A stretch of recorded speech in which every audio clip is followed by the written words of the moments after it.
Hello class 7. In this video we start new topic lines and angles of chapter 5. तो student इसमें ये आपका introduction video है, तो इसमें मैं एक्सरसाइज प्ले नहीं करूँगा। इसमें आपका जो इंट्रोडक्शन जो आपको एक्सरसाइज में स्टडी करना है, जिस बेस पे आपको क्वेश्चन सॉल्व करने हैं, वो टॉपिक में एक्सप्लेन करूँगा। ओके, तो आपका चैप्टर है लाइंस एंड एंगल्स। तो पहले आप लाइंस के बारे में स्टडी करेंगे, उसके बाद फिर एंगल्स के। ठीक है, क्लास 6 में आपने लाइंस, रे, पॉइंट्स, लाइन सेगमेंट मैंने एक्सप्लेन किया था, तो एक बार रिकॉल करा दे रहे हैं हम। तो फर्स्ट देखते हैं लाइंस क्या होते हैं। तो लाइंस हमारे क्या होते हैं स्टूडेंट्स, तो कलेक्शन ऑफ पॉइंट्स होते हैं। अगर आप किसी एक पेपर में कुछ पॉइंट्स एक स्ट्रेट लाइन में पुट करते हैं, फॉर एग्जांपल कुछ इस तरह से, okay, when joined the all points then we get a line. ठीक है, और अगर यहाँ पे ये सारे पॉइंट्स हमारी एक ही डायरेक्शन में हैं, ठीक है, तो इसे हम कोलिनियर भी बोलते हैं। There are more points in a plane are said to be a collinear. ठीक है, 3 से अगर मोर पॉइंट्स एक प्लेन पे हैं तो उसे हम कोलिनियर बोलते हैं। ओके, अब देखते हैं लाइंस कैसे यहाँ से हम ड्रा करेंगे। Now we draw line. तो स्टूडेंट जो लाइंस हमारी होती हैं, lines have a no end point. Line पे कोई भी एंड पॉइंट्स नहीं होती, ना इसकी कोई थिकनेस होती है, ना इसकी कोई विड्थ होती है। ओके स्टूडेंट, अब ये जो एरो लगे होते हैं, इसका मीनिंग ये होता है स्टूडेंट कि इस लाइन को हम और भी आगे इंक्रीज या बढ़ा सकते हैं। ठीक है, और भी हम इस लाइन को आगे बोथ साइड्स बढ़ा सकते हैं।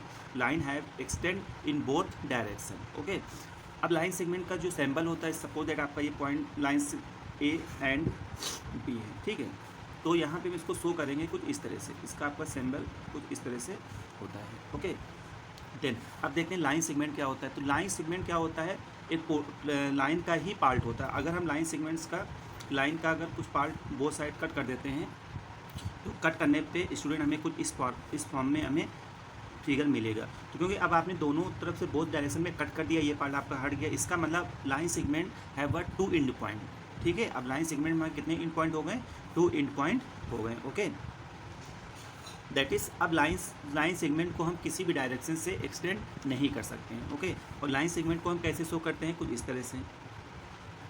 ओके, लाइन सेगमेंट के बाद आपका आता है रे।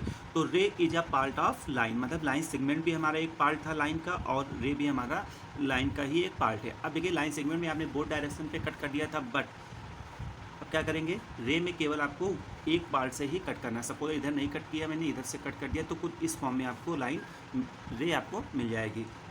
Name it A and B. Okay, अब आप देख रहे हैं कि ray have only 1 end point and extend in 1 direction. मतलब रे में आपका 1 एंड पॉइंट होगा, और उसको हम एक ही डायरेक्शन में, किसी एक डायरेक्शन में एक्सटेंड कर सकते हैं। किस डायरेक्शन में कर सकते हैं, जिस तरफ आपका ये एरो लगा होगा। ओके, तो रे को हम कुछ इस तरह से डिनोट करते हैं, ये हो गया। Okay student, now next topic आपका है एंगल्स। तो एंगल्स देखें, अगर हम एंगल की फॉर्मिंग कैसे होती है। ठीक है, तो एंगल की जो फॉर्मिंग होती है, तो रे के हेल्प से ही होती है। मतलब अगर आप कोई किसी 2 रे के एंड पॉइंट को अगर हम ज्वाइन कर दें कुछ इस तरह से, सपोज दैट आपकी एक ये रे हो गई, ठीक है, इसका ये एंड पॉइंट हो गया, इसी एंड पॉइंट से सेकेंड रे के एंड पॉइंट को ज्वाइन करके कुछ इस तरह जो फिगर आपका बनता है, तो कॉमन जो एंड पॉइंट होता है उसे हम बोलते हैं वर्टेक्स। ठीक है, और तो ये आपका जो मिड वाला पॉइंट होता है, इसे बोलते हैं एंगल। जो भी यहाँ पे एंगल बनेगा, ठीक, एंगल हमें डिग्री में ही लेते हैं। ठीक है, तो ए ओ बी, तो यहाँ पे आपका एंगल का नेम क्या हो जाएगा, एंगल का सिंबल क्या होता है, जैसे हम एल बनाते हैं उस तरह से कुछ स्लाइन फॉर्म में कुछ ऐसे। ठीक है, ए ओ बी, और भी right also angle B O A. Okay, तो अब यहाँ से हम देखेंगे जो एंगल यहाँ पे कुछ भी हो सकता है। सपोज हम मान लेते हैं 30 degree, that is we right angle A O B equal 30 degree. Okay, अब इसके बाद स्टूडेंट्स आपके कुछ टाइप्स देखेंगे एंगल्स के। फर्स्ट टाइप हमारा है, फर्स्ट टाइप आपका है right angle.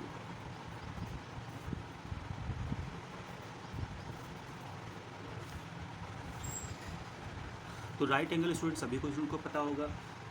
Right angle is an angle whose measure is 90 degree, क्योंकि ये राइट एंगल हमारा एग्जैक्टली राइट 90 डिग्री पे ही 90 डिग्री मेजर किया जाता है। इसका सैम्पल किस तरह होगा, कैसे बनता है, तो जैसे आप एल बनाते हैं, इसकी पहचान बहुत ही सिंपल, जैसे आप एल लिखते हैं ना, बिल्कुल सेम इसी फॉर्म में राइट एंगल का फिगर होता है कुछ इस तरह से। This is a right angle A O B. Okay, then second आपका है एक्यूट एंगल।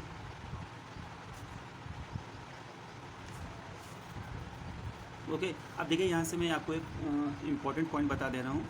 ये आपका राइट एंगल है, ठीक है। तो right angle A and B के अंदर जितने भी एंगल्स हमारे बनेंगे, जितने भी हमारे एंगल बनेंगे, वो सारे एंगल हमारे एक्यूट एंगल होंगे। Acute angle mean an acute angle is an angle whose measure is greater than 0 but less than 90। इसलिए मैंने बताया कि सारे एंगल, अगर एक्यूट एंगल जो बनेंगे ए एंड बी के अंदर ही हमारे सारे एंगल्स बनेंगे, क्योंकि हमारे एक्यूट एंगल क्या होते हैं, 0 से ग्रेटर एंड 90 से लेस, ठीक है।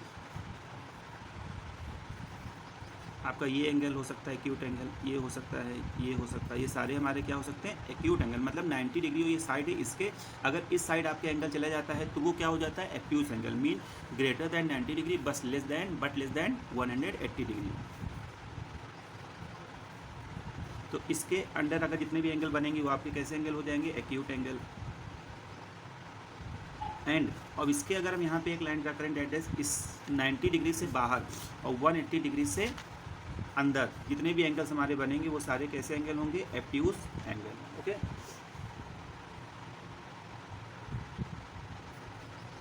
तो इस तरह से मैंने इसलिए बताया जिससे कि आपको माइंड में हमेशा के लिए याद रहे कि एक्यूट एंगल का डिग्री कितनी होती है, किससे कम होता है, किससे लेस होता है। तो इस फॉर्म में आपको आसानी से समझ में आ जाएगी। जैसे हमें एक्यूट एंगल बनाना, तो एक्यूट एंगल मीन कुछ आप इस तरह से बना सकते हैं, कुछ इस तरह से बनाते हैं। तो अगर इसका एक्यूट एंगल, किसी एक्यूट एंगल का आपको नाम अगर बताना तो आप बोल सकते हो 30 डिग्री, 50 डिग्री एंड 70 डिग्री। फिर मैंने पूछा आपसे एक्यूट एंगल का कोई नेम, तो आपका क्या हो सकता है, 90 से ग्रेटर होना चाहिए, 120 डिग्री, 130 डिग्री, 170 डिग्री। ओके, इस तरह से आपके सारे एंगल आपके एक्यूट हो जाएंगे। ओके।